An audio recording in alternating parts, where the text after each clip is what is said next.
말씀 제목 우리 한번 선포하기를 원합니다. 큰 목소리로 한번 선포하겠습니다. 시작. 하나님의 전신갑주를 입으라. 좀 주먹을 불끈 쥐어볼까요? 주먹을 불끈 쥐고 내가 이렇게 군인이다 그런 정신을 가지고 한번 크게 다시 한번 외쳐보도록 하겠습니다. 시작. 하나님의 전신갑주를 입으라. 전도 못해도 되니까 교회 나올 수 있어요. 그러니까 너무 염려하지 마시고 다시 한번 큰 목소리로 한번 크게 군인답게 막 호령을 하듯이 한번 해보겠습니다. 시작. 하나님의 전신갑주를 취하라. 아멘. 아멘. 성경에서 보여주고 있는 성도의 삶을 그림 언어로 설명하면 다양하게 나타납니다. 씨앗을 뿌리며 열매를 맺는 그 농부의 모습, 성경에 나타났죠.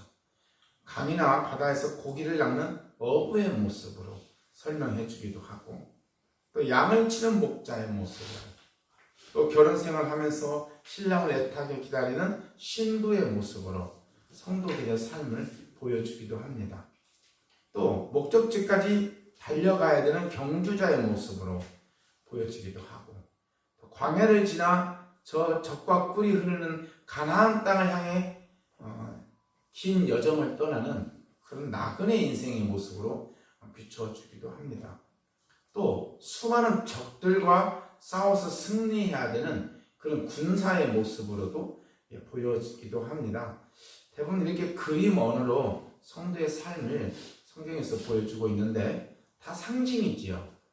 그러니까 상징은 어떻게 해야 되죠? 해석을 해야 됩니다. 오늘은 수많은 성도들의 삶 가운데서도 적들과 싸워서 승리해야 되는 그 군사의 모습에 관하여 제가 설명을 드리면서 우리에게 주시는 하나님의 메시지가 무엇인지를 한번 살펴보기를 원합니다. 성경이 저와 여러분의 삶을 적들과 싸워서 승리해야 되는 군사의 모습으로 표현하고 있다는 말은 저와 여러분이 이 땅에서 삶이 단순한 휴양지에서의 안락한 모습이 아니라는 것이죠. 그렇죠? 저와 여러분이 이 땅에서 삶이 전쟁터라는 거예요. 저와 여러분이 군사란 얘기는 저와 여러분의 삶의 순간순간이 전쟁이나 다름없다는 거예요. 저는 가끔씩 제가 설교 시간에 말씀드리지만 저는 정치인을 존경해요. 정치인. 여의도에서 야당과 여당으로 이렇게 살아가고 있는 많은 국회의원들 보면 저는 존경합니다. 여러분, 어제의 친구가 오늘은 적이에요.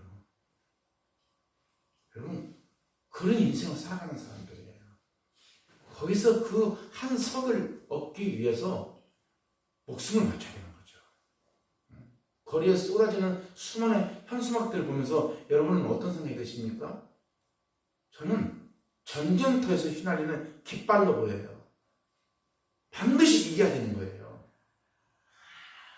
그들의 정당의 1조 1항, 정당의 목적은 정권을 획득하는 것이다. 여러분의 행복이 아니죠. 그 사람들이요, 정권을 획득하는 게 목적이에요. 전쟁터를 방불합니다. 국회의원들만 그런가요? 그렇지 않죠. 기업인들은 어떤가요? 하나라도 더 팔기 위해서 1원을 벌기 위하여 오리를 간다잖아요. 기업인들과 삶도 여러분 전쟁터 아닌가요? 또 유치원부터 의사 고시를 준비해야 되는 유치원생들도 전쟁터입니다. 유치원부터 의사가 되기 위해서 스텝 바이 스텝으로 단계대로 공부를 해야 되는 그 어린아이들도 전쟁터예요. 사실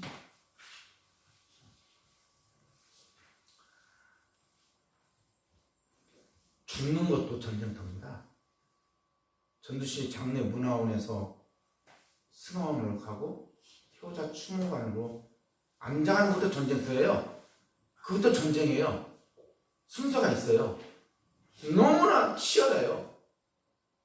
효자 동상 안 되면 모학 추모관으로, 모학 추모관이 안 되면 저쪽 완주로 가야 되고, 안 되면 또 진안으로 가야 되고, 김제로 가야 되고.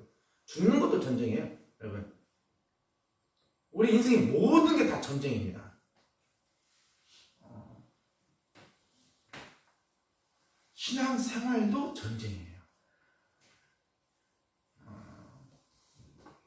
그렇다면 우리에게 부딪히고 있는 이 전쟁의 성격은 무엇이며, 전쟁을 하려면 지피지기면 백전백승이라 나를 알고 상대방을 알아야 되겠죠. 전쟁을 하려면 첫째는 이 전쟁이 도대체 우리 그리스도인들이 부딪혀야 되는 이 전쟁의 성격이 어떤 것이며, 두 번째 우리가 알아야 될 것은 도대체 누구하고 싸워야 되는 거야? 이 적이 누군지를 알아야 되죠. 그렇죠? 또 싸우려면 맨손으로 할 수 없잖아요. 무기가 필요하죠. 또 무기만 있으면 되나요? 전략이 필요하죠. 이런 부분에 대해서 우리가 오늘 한번 알아보도록 하겠습니다. 성도들이 싸워야 될 그 전쟁은 뭐 러시아와 우크라이나가 싸우는 그런 전쟁은 아니죠. 그렇죠? 또 졸업하고 취업해야 되는 취업 전쟁은 또 아니고, 그리스도인들이 싸워야 될 전쟁은 뭘까요? 뭐 미사일을 날리나요? 그렇지 않죠. 사무엘상 17장을 보면 잘 나와 있습니다. 이스라엘의 목동 다윗과 블레셋 족속의 골리앗이 싸우는 그 유명한 장면이 나오죠. 다윗과 골리앗의 싸움, 구약시대에 펼쳐지는 그런 전쟁이 나오는데, 뭐 골리앗은 벌벌 떨면서 사기가 유축된 이스라엘을 조롱하죠. 그때 목동 다윗이 매끄러운 물맷돌을 달려서 그 엄청난 거구 골리앗을 무너뜨립니다. 그 이야기를 보면 다윗의 영웅담으로 보여지기도 해요. 그러나 그 이야기는 단순한 다윗과 골리앗의 그런 싸움이 아닙니다. 성경은 말하기를 영적 전쟁이라고 해요. 겉으로 볼 때는 다윗과 골리앗의 싸움으로 보이는데, 성경은 그것을 눈에 보이는 그런 물리적 전쟁으로 묘사하지 않고 있습니다. 왜냐하면 전쟁터에 임하는 다윗의 자세를 보면 알 수 있어요. 다윗이 골리앗을 하면서 이렇게 말하죠. 너는 칼과 창과 단창으로 내게 오지만 나는 네가 모여가는 이스라엘 하나님 만군의 여호와 하나님의 이름으로 내게 나아가노라.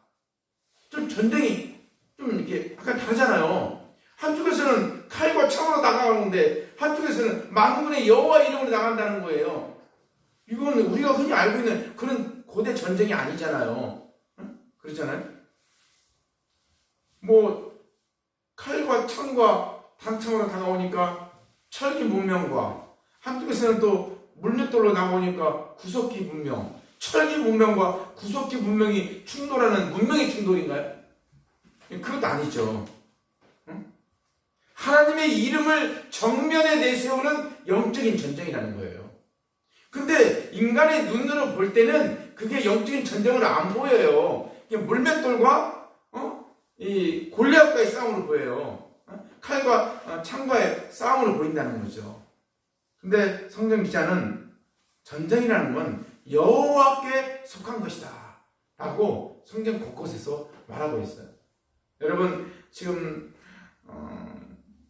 세계 곳곳에서 벌어지는 수많은 전쟁들을 보실 때 여러분이 그런 눈으로, 그런 시각으로 봤으면 좋겠어요.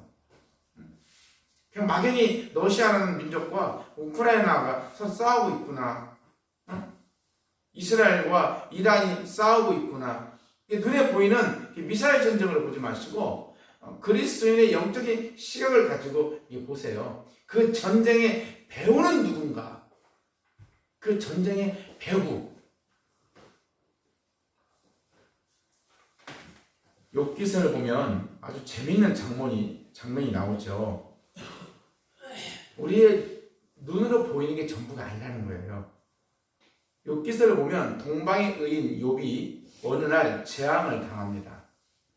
집안에 있는 수많은 가축대들이 다 몰살을 당해요. 하루아침에 집안이 망이 된 겁니다. 친구들이 욥에도 와가지고 이런 말 저런 말로 힘들게 하는데 친구들이 하는 말이 야 욥, 너 죄 지은 거 있지? 빨리 하나님께 용서를 빌어. 흔히 말하는 인과관계. 네가 뭔가 잘못한 게 있으니까 그러니까 하나님이 너에게 저렇게 벌을 주신 거 아니야. 빨리 회개해. 옆에 있는 아내는 뭐라 그러죠? 아니 사랑의 하나님이라며. 하나님은 살아계신다며. 근데 어떻게 이런 일이 있을 수 있어? 당신이 믿고 있는 하나님을 저주해. 근데 욥은 어떻게 반응하죠? 주신 자도 하나님이시요 취하신 자도 하나님이라고 말하죠. 근데 이런 일이 있기 전에, 땅에서 이런 일이 있기 전에 하늘에서 어전 위기가 열렸다는 거 아닙니까? 하늘에서 천사 위기가 열렸는데 세상에 아주 신기해요. 그 자리에 사단이 있다는 거예요. 하늘에서 천사 교회가 열렸는데 세상에 하나님과 천사가 같이 있어요. 그 천사가 하나님께 하는 말이 하나님이 욥에게 그렇게 많은 축복을 해주시니까 욥이 저렇게 신앙생활 잘하고 있는 거 아닙니까? 그러니까 하나님이 아니 그렇지 않다는 거야. 아니야 그렇지 않아. 내가 욥을 축복을 해주니까 욥이 나를 잘 믿고 있다고 너는 생각하는가 본데 그렇지 않아. 아닙니다. 한번 제가 시험을 한번 해볼까요? 한번 시험 한번 해봐. 그 대신 욥의 생명은 건드리지 마. 그래서 사단이 욥의 허락을 받고 욥을 시험한 겁니다. 근데 우리는 천상에서 열리는 그런 것을 모르죠.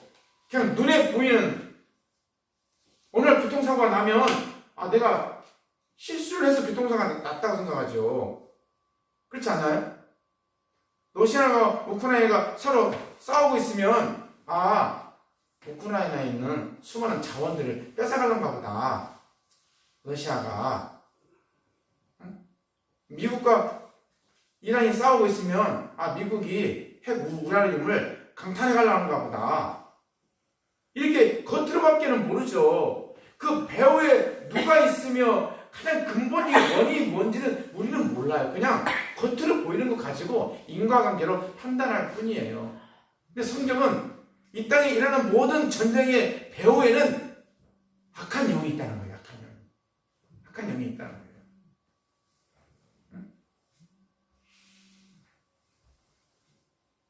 모르니까 우리의 삶이 영적 전쟁임을 모르니까 하나님과 악한 영들과의 싸움이라는 걸 모르니까 하나님은 계시질 않아. 이런 말을 하는 거죠. 여기서 우리가 좀 이렇게 잘 여러분이 주목해야 될 것은 이렇게 조금 이렇게 영적인 세계를 아는 사람들은 전쟁을 선과 악의 싸움이라고 이렇게 묘사하기도 해요. 선과 악의 싸움. 그러면서 사단을 또는 이 마귀를 이 하나님과 이렇게 동등하게 취급하는 경향도 있어요. 이렇게 선을 상징하는 하나님, 악을 상징하는 사단 이렇게 가지고 사단과 하나님을 이렇게 동등하게. 근데 욥의 이야기에서 우리가 알 수 있듯이 사단은 하나님과 동등하지 않으며 사단은 하나님의 피조물이며 사단은 어떤 일을 할 때 하나님의 허락하에서 행하는 겁니다. 다르죠. 일반 사람들이 알고 있는 사단, 귀신, 마귀와 성경이 말하고 있는 사단, 마귀, 귀신은 달라요. 여러분 잠깐 귀신 이야기 좀 한번 해볼게요. 일반 사람들이 알고 있는 귀신과 믿는 사람들이 알고 있는 귀신은 좀 달라요. 여러분 우리나라 한국 사람들이 알고 있는 귀신 하면은 무덤에서 으시시한 분위기 속에서 하얀 소복을 입은 여자가 약간 이렇게 피를 흘리면서 창백한 얼굴로 나타나죠. 그게 우리나라 한국 사람들이 알고 있는 귀신이에요. 귀신. 처녀 귀신 하면서. 근데 한국 사람들에게 알려지는 그 귀신은 그 당시 사회 문화를 보여주는 거예요. 그 당시 엄격한 신분 사회 질서에서 여성은 무슨 말 한마디 못하고 살았어요. 그래서 처녀 귀신이라고 할 때는 결혼하지 못해서 죽은 귀신을 처녀 귀신이라고 말하는 게 아니라 그 당시 신분 사회 질서 속에서 말 한마디 못하고 억울하게 죽은 그 여성들의 한을 보여주는 게 귀신이에요. 한을. 그 한을 풀어주려고 뭘 하죠? 구술을 하죠. 구술하면서 그 귀신을 달래주고 이제 그만 돌아가. 네 소리 다 너의 그 억울하고 너의 답답한 사연 다 들어줬고 그러니까 이제 저승으로 가. 그러면서 구술을 하는 거예요. 또 우리 한국 사회 귀신과 또 중국 귀신은 또 달라. 중국 귀신은 이마에 부적을 붙여. 그리고 청나라 시대 제복을 입고 있어. 그 두 손을 쫙 뻗어. 텅텅텅 튀어 이렇게. 이렇게. 이 중국 귀신 또 달라. 이 조선시대 우리나라 귀신하고 강씨. 그럼 왜 중국 귀신은 청색을 입고 있을까? 왜 제복을 입고 있을까? 우리나라 귀신은 하얀 소복을 입고 있는데 중국의 귀신들은요, 그게 뭘 상징하냐면 그 사람들의 꿈은 뭐냐면 관료가 되는 거예요. 관직을 입는 거예요. 관직에 대해서 관복을 입는 거예요. 그게 그 사람들의 꿈이에요, 꿈. 그 사람들이 보여주고 있는 귀신은요, 그 관직에 대한 일반 사람들의 집착을 보여주고 있는 거예요. 죽어서도 귀신이 된다는 얘기는 죽어서까지도 그 관직을 입고 있는 거야. 그게 어마어마한 중국 사람들의 집착이에요. 그게 귀신으로 이렇게 묘사되는 거죠. 장례식장 갈 때마다 늘 이렇게 좀 안타까운 것은 우리나라 사람들은 이렇게 장례식을 치르면 검정 옷을 입죠. 근데 사실은 그건 틀린 거예요. 하얀 옷을 입어야 돼요.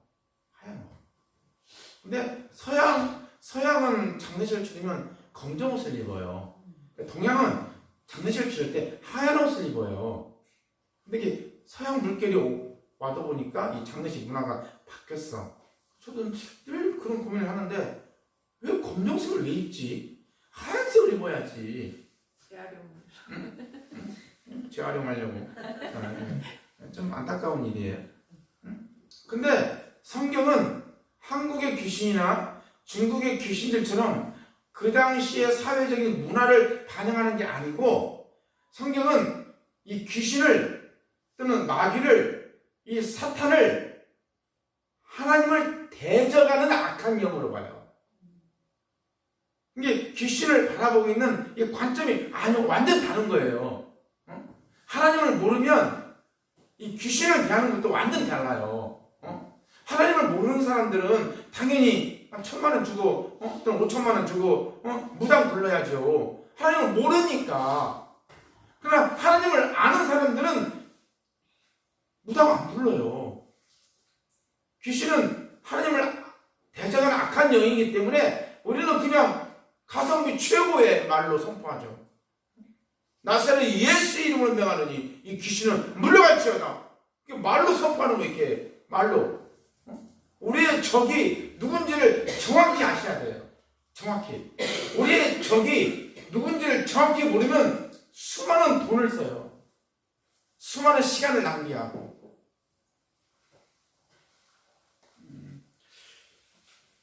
여하튼 사단은 온 세상을 통치하시는 하나님의 허락하에서 움직인다는 거. 이것만 알아도 우리는 이렇게 안정을 취할 수가 있어요. 그렇구나. 욥이 말한 것처럼 이 또한 하나님이 허락하신 거구나. 허락하신 거구나. 우리 가정에 어느 날 갑자기 재앙이 생겼어. 이 또한 하나님이 허락하시는 거구나. 이런 믿음을 가지고 인생을 살아가는 게 그리스도인의 영적인 삶이라는 거죠. 단순한 인과관계로 설명할 수가 없어요. 여러분, 제가 지금까지 이 예배 소설을 여러분에게 설명해드렸잖아요. 5월달 가정의 달을 맞이해서 부부관계는 어떻게 해야 되고, 남편은 아내를 자기 몸처럼 사랑해야 되고, 아내는 남편을 주를 대하듯이 그렇게 섬겨야 되고, 또 부모와 자녀 관계도 제가 설명을 해드렸죠.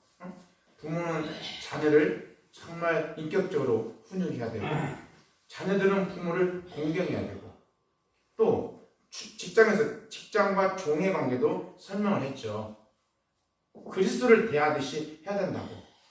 그렇게 인간관계에 대해서 제가 설명을 해드렸어요. 5월달 가정의 달을 언급하면서 마지막에 에베소 6장은 갑자기 영적인 전쟁을 선포하고 있는 거예요. 지금 그러면서 하나님의 전신갑주를 입으래요. 아니, 지금까지 부모를 잘 섬겨라, 부모를 경외하라, 자녀는 어떻게 키워라, 아내는 어떻게 대하라, 남편은 어떻게 대하라, 아니, 이런 말을 인간관계를 설명하다가 갑자기 영적인 전쟁을 선포하는 거예요. 무슨 뜻이에요? 우리 인간관계가 다 영적인 전쟁이라는 거예요. 전쟁이라는 거예요. 우리 인간관계가 영적인 전쟁이라는 거예요. 영적인 전쟁을 할 때는 뭘 알아야 한다고 그랬죠? 적이 누구인지를 알아야 한다고 그랬죠? 적이 누구인지를. 응? 적이 누구인지를 모르면 우리의 가정과 우리의 교회와 이 사회가 무너집니다. 영적인 전쟁이라고 했으니까 부부관계에서 적은 누구예요? 응?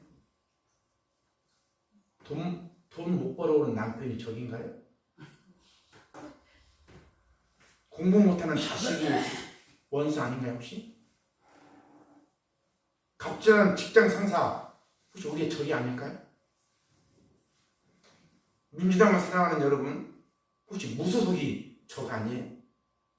국민의힘이 혹시 적 아닌가요? 혹시 빨갱이, 친일파 이런 분들 다 우리의 적 아니에요? 북한 김정일, 일본 총리 혹시 우리 적 아닌가요? 아니죠. 돈 못 벌어온 남편이 적이 아니고, 공부 못하는 자식이 우리의 원수가 아니고, 국민의힘이 우리 적이 아니며, 북한이 우리의 적이 아니에요. 우리의 적은 혈과 육이 아니라, 오늘 본문에 나왔죠? 12절에 우리의 시름은 혈과 육을 상대하는 것이 아니라, 무슨 뜻이에요? 우리의 적은 사람이 아니라는 거예요. 사람이 악한 영들을 대하는 거예요. 악한 영들을. 근데 아내를, 남편을, 자식을 원수로 여겨. 그것은 지금 적이 누군지를 모르고 전쟁을 치르고 있는 거예요. 전쟁을 지금. 적이 누군지를 알아야 됩니다. 우리와 생각이 다른 사람들, 그 사람들하고는 이 땅에서 서로 화해하면서, 서로 대화하면서, 서로의 질서를 지키면서 살아가야 되는 사람들이에요. 어떤 사람은 가끔씩 보면은 빨갱이를 이 세상에서 반드시 지워버려야 됩니다. 그게 그 사람이 인생의 목표야. 인생의 목표. 어떤 사람은 일본이 빨리 가라앉았으면 그게 그 사람 인생의 목표야. 세상에. 어떤 사람은 러시아가 좀 망했으면 미국이 잘 되고 러시아는 망했으면 이게 인생의 목표야? 다 잘못 살고 있는 겁니다. 하나님은 악인도 허락하세요. 악인도. 그래서 악인도 적당한 날에 쓰세요. 하나님은. 욥을 시험하잖아요. 사단이 욥을 시험하게끔 하나님이 허락을 했다니까요. 허락을. 하나님은 푸틴도 사용하시고요. 이란도 사용하세요. 일본도 사용하시고 김정일도 사용하세요. 사용하세요.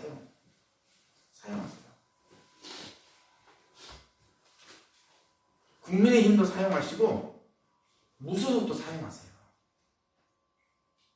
오직 민주당만 사용하는 거 아니에요. 우리는 그들과 다 함께 모두가 연합하여 서로를 이루어야 되는 적대적인 관계를 맺지 마시고 우리의 진정한 적은 혈과 육이 아니라는 거. 선거운동원들은 법적으로 등록되어 있기 때문에 후보를 위해서 열심히 이렇게 활동도 해야 되지만 일반 사람들은 너무 지나치게 할 필요는 없어요. 너무 지나치게 적당하게 하시는 게 좋아요. 적당하게.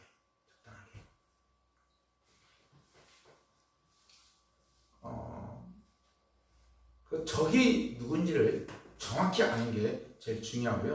두 번째는 적을 알았으면요 무기가 필요하잖아요. 무기가 그중에 싸워야 되려면 무기가 필요할 거 아니에요. 무기. 오늘 성경에 6가지 무기가 나오고 있어요. 한번 따라서 해볼까요? 오늘 좀 율동을 한번 해볼게요. 율동. 잊지 마시라고 저를 따라서 한번 여러분 다 암기를 했으면 좋겠어요. 자, 두 손을 들어보세요. 두 손을 들어보시고 6가지 무기를 이런 무기가 없으면 적을 이길 수가 없잖아요. 그렇죠? 자, 한번 저를 따라서 하세요. 진리의 허리띠. 자, 허리에 진리의 띠를 둘러야 돼요. 허리에 따라서 합시다. 허리에 진리의 띠를 둘자. 가슴에 의의 호신경을 부착하자. 머리에 구원의 투구를 쓰자. 발에 평안에 복음의 신을 신자. 자, 왼손 들고 왼손에 믿음의 방패를 오른손에 성령의 검을 이렇게 6가지가 필요해요. 6가지가. 다시 한번 따라서 해보도록 하겠습니다. 두 손 들고 허리에 진리의 띠를 두르자. 가슴에 의의 호신경을 부착하자. 머리에 구원의 투구를 쓰자. 발에 평안의 복음의 신을 신자. 왼손에 믿음의 방패를 들고 오른손에 성령의 검을 들고 이 중에 오늘은 간단하게 허리에 진리의 띠를 두자는 말씀으로 증거하도록 하겠습니다. 짧게 설명을 하도록 하겠습니다. 우리의 허리에 진리의 띠를 두라는 겁니다. 이게 가장 첫 번째 일이에요. 여러분, 우리가 인생살이를 하면서 또는 신앙생활 하면서 제일 중요한 게 뭐든가요? 마음 아닌가요? 내 마음? 내 마음만 내가 잘 다스릴 수 있다면 사실 신앙생활 그렇게 어렵지 않아요. 그 말은 거꾸로 이야기하면 사단이 여러분을 공격한다고 할 때 제일 먼저 타겟을 두는 곳이 어딜까요? 여러분의 마음이에요. 여러분의 마음만 흔들어버리면 끝나는 거야. 그렇지 않나요? 그래서 이 마음을 여러분 잘 지켜야 되는데 이게 이 마음이라는 게 내 뜻대로 안 된다는 거예요. 이게. 그래서 진리의 영이신 성령님의 내 마음에 오시기를 간절히 아침마다 예배 드리기 전에 간절히 기도하잖아요. 내 마음에 성령님 오시옵소서. 왜? 내 마음을 무너뜨리지 못하도록. 우리의 마음은요 순식간에 무너져요. 순식간에. 그저께 예수병원 중환자실에 갔다 왔어요. 중환자실 앞에 있는 그 의사 말 한마디에 그 중환자실에 있는 목사님의 사모님은 그 말 한마디에 그냥 다리 맥이 풀려버리고 그냥 바닥에 누워버리더라고. CT 촬영을 해야 됩니다. 그 말만 하고 딱 들어갔어요. 근데 그 말 듣고 그냥 무너져 버려요. 그냥 그분요 새벽기도 하고요, 수요예배 드리고요, 주일예배 드리고 있고요. 그래서 열심히 봉사하고 있고요. 목사님 만나서 열심히 신앙생활 하는 분이에요.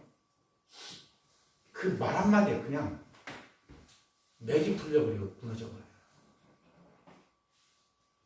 근데 백은 소천하셨어요. 어제 위로예배 드리고 왔는데 목사님이 주 안에서 죽은 자는 복이 있습니다. 말씀을 딱 선포하니까, 진리의 말씀을 선포하니까 이 사모님 벌떡 일어나더만 예수 그리스도의 군사처럼 막 찬송을 부르는 거야. 막 언제 눈물을 흘렸냐는 둥, 언제 내가 낙심한 사람이냐는 둥, 이전 모습은 다 사라지고 힘있게 여보 천국에서 만나시다, 당당하게 예수 그리스도의 군사처럼. 이게 전쟁인 겁니다. 이게 영적인 전쟁인 거예요. 믿는 사람들은 어렵죠. 한없이 계속해서 눈물만 흘리고 있죠.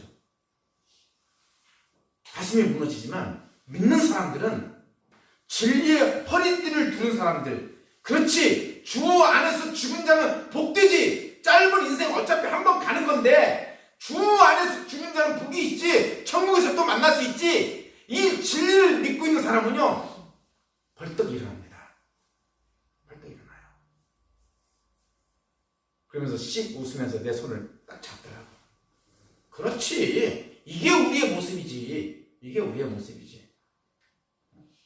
마지막 웃는 모습 보고 제가 나올 때 참 가슴이 기뻤어요. 신앙이라는 건 별거 없습니다. 가장 결정적인 순간에 그 사람의 모습을 보면 돼요. 이게 영적인 전쟁인 거예요. 진리의 허리띠를 두른다는 말은 진리의 말씀을, 내 마음을, 진리의 말씀으로 내 마음을 이렇게 묶는다는 거예요. 내 마음을. 어떤 상황이 와도, 어떤 환경이 와도 이 말씀을 꼭 붙잡고 산다는 거예요. 이게 영적 전쟁에서 승리하는 첫 번째 무기입니다. 무기. 이것이 여러분 잘 갖춰져야 돼요. 전쟁을 하기 위해서는. 저는 바라기는 우리 성도님들 가능할수록 살기도 힘들고, 뭐 AI가 이제는 뭐 인간의 노동도 대체한다고 그러고, 뭐 경제 일거리는 갈수록 줄어들고, 또 뭐 막연히 우리의 노후도 좀 막연한 것 같고, 뭐 그러한 것들에 대해서 너무 연연하지 마십시오. 마음먹기에 달려있는 거예요. 인생은 마음먹기에. 이 마음을 예수님의 말씀으로, 하나님의 말씀으로, 길과 진료 생명이라고 말씀하신 그 예수님의 말씀으로 여러분의 마음을 꼭 묶으십시오. 그러면 여러분의 인생은 안전한 포구와 같습니다. 바라기는 정말 순간순간이 영적인 전쟁이에요. 순간순간이. 부부관계 영적인 전쟁입니다. 부모와 자식 간의 관계 영적인 전쟁이에요. 직장에서 상사와 아랫사람과의 관계 다 영적인 전쟁입니다. 여기서 여러분이 승리하시기 위해서는 하나님의 말씀을 여러분이 묻고 상대방을 대하시기 바랍니다. 절대로 상대방을 적으로 만들지 마십시오. 우리의 적은 혈과 육이 아니에요. 눈에 보이는 악한 영들입니다. 이 악한 영들에 승리하셔서 그것은 낫게 살아가시는 저와 여러분이 되시길 주님의 이름으로 축복합니다. 네, 기도하겠습니다.